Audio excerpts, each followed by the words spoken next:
జూబ్లీహిల్స్ ఉప ఎన్నికల్లో బరిలో ఉండే ఫైనల్ అభ్యర్థుల సంఖ్య తేలిపోయింది. విత్డ్రా అనంతరం మొత్తం 58 మంది అభ్యర్థులు బరిలో నిలిచారని తెలిపారు జిల్లా ఎన్నికల అధికారి ఆర్వి కర్ణన్. అభ్యర్థులకు గుర్తులు కేటాయించారు ఎన్నికల అధికారులు. జూబ్లీహిల్స్ ఉప ఎన్నికల్లో పారా మిలిటరీతో పాటు పోలీసులతో బందోబస్తు నిర్వహిస్తామని తెలిపారు జాయింట్ సిపి తస్ఫీర్ ఇక్బాల్. బై ఎలక్షన్లో భారీగా ఓటు హక్కు వినియోగించుకోవాలని ఓటర్లకు సూచించారు RV Karnan.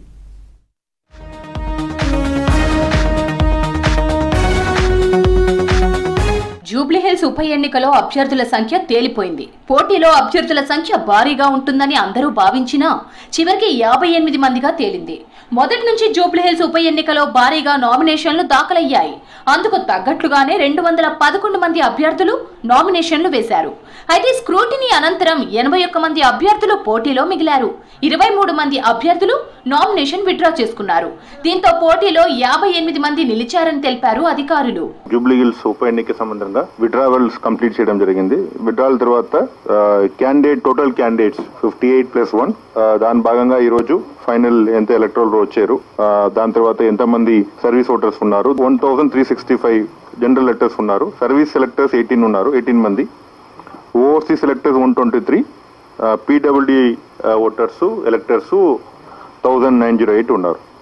So 407 polling stations లో అన్ని ఏర్పాటు చేయడం జరిగింది.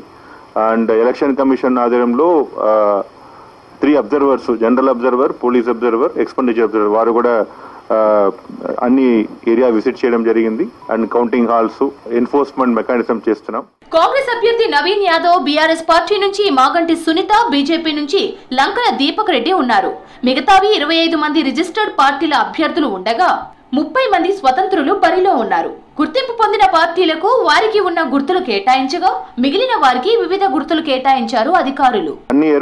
అన్ని పోలింగ్ స్టేషన్స్ లో కూడా అక్కడ ఉన్న స్థానిక ఇంజనీర్స్ ఏర్పాటు చేస్తున్నారు. సో ఎలక్షన్ కమిషన్ ఇచ్చిన ఆదేశం ప్రకారం ఈసారి ప్రత్యేకంగా నూతనంగా కొన్ని అంశాలు ఇంప్లిమెంట్ చేస్తున్నాం. ఒకటి, బ్యాలెట్ యూనిట్ లో ఎప్పుడు కలర్ ఫోటో ఉండదు, బ్లాక్ అండ్ వైట్ ఫోటో ఉంటుంది. ఈసారి కలర్ ఫోటో ఉంటుంది. క్యాండిడేట్ ఇది విజిబుల్ గా తెలవాలని చెప్పి కలర్ ఫోటో పెట్టడం జరుగుతుంది. దాంతోపాటు ఈసారి 4 BUs వాడుతున్నాం. బికాస్ క్యాండిడేట్స్ ఇంతమంది ఉన్నారు, దాని ప్రకారం 4 బ్యాలెట్ యూనిట్స్ వాడతాం. దాంతోపాటు ఒక వీవీప్యాట్. 58 మంది పోటీలో ఉండటంతో పోలింగ్ కు 4 బ్యాలెట్ యూనిట్లను ఏర్పాటు చేస్తామని తెలిపారు జిల్లా ఎన్నికల అధికారి ఆర్వి కర్ణన్. 4 బ్యాలెట్ యూనిట్లను ఒక కంట్రోల్ యూనిట్ కు కనెక్ట్ చేస్తామన్నారు. ఈసారి పోలింగ్ కేంద్రాల వద్ద మొబైల్ కౌంటర్లను కూడా ఏర్పాటు చేస్తామని తెలిపారు.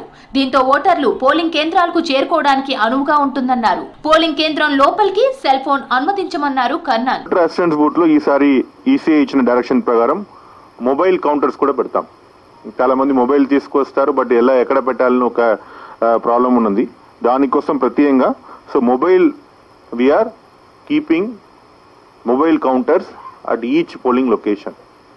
సో మీరందరం ప్రత్యేకంగా ఓటర్స్ అందరం మొబైల్ అసిస్టెంట్స్ కోసం మొబైల్ కౌంటర్లో మీరు ఓటర్ అసిస్టెంట్ బూత్లో వాడుకోవచ్చు. So no mobile is allowed inside polling station. ఎన్నికల సంఘం ఆధ్వర్యంలో రేపటి నుంచి ఓటర్లకు పోలింగ్ స్లిప్స్ అందజేస్తామన్నారు ఆర్వి కర్ణన్. రాజకీయ పార్టీలు పోలింగ్ స్లిప్స్ పంచితే కేసులు నమోదు చేస్తామని హెచ్చరించారు. గుర్తింపు పొందిన ఐడి కార్డు చూపించి ఓటు వేయాలని సూచించారు ఆర్వి కర్ణన్. జూబ్లీహిల్స్ నియోజకవర్గంలో 65 క్రిటికల్ పోలింగ్ స్టేషన్లు ఉన్నాయని తెలిపారు joint CP Tafseer Iqbal. Polling station locations కి కూడా డిప్లాయ్మెంట్ ప్లాన్ లో ప్రాపర్ గా ప్లాన్ చేశాను. సో ఇది ఆల్ క్రిటికల్ లొకేషన్ లో పారామిలిటరీ ఫోర్స్ కి డిప్లాయ్మెంట్ చేస్తున్నాను. సో ఇది కూడా ప్లాన్ లో ఉంది. We're properly ready for the election. And ఇప్పుడు ఈ రోజు మన నామినేషన్ విత్డ్రావల్ కూడా జరిగింది. So final list of candidates కూడా మన దృష్టిలో వచ్చింది. So will take all precautions to make this election very very free and fair. వీటి వద్ద పారామిలిటరీ బలగాలతో బందోబస్తు నిర్వహిస్తామని తెలిపారు. ఈ నెల 27న జూబ్లీహిల్స్ నియోజకవర్గానికి 8 కంపెనీల పారామిలిటరీ బలగాలు వస్తున్నాయన్నారు. 1600 మంది స్థానిక పోలీసులు బందోబస్తులో ఉంటారని తెలిపారు. పారదర్శకంగా ఎన్నికలు నిర్వహించడానికి ప్రజలు, రాజకీయ పార్టీలు సహకరించాలని కోరారు. ఇప్పటి వరకు 2,83,00,000 నగదు, 512 లీటర్ల మద్యం సీజ్ చేశామన్నారు జాయింట్ సిపి తఫ్సీర్ ఇక్బాల్. జూబ్లీహిల్స్ ఉప ఎన్నికల్లో ఓటర్లు పెద్ద సంఖ్యలో పాల్గొనే ఓటింగ్ శాతం పెంచాలని కోరారు ఎన్నికల అధికారులు.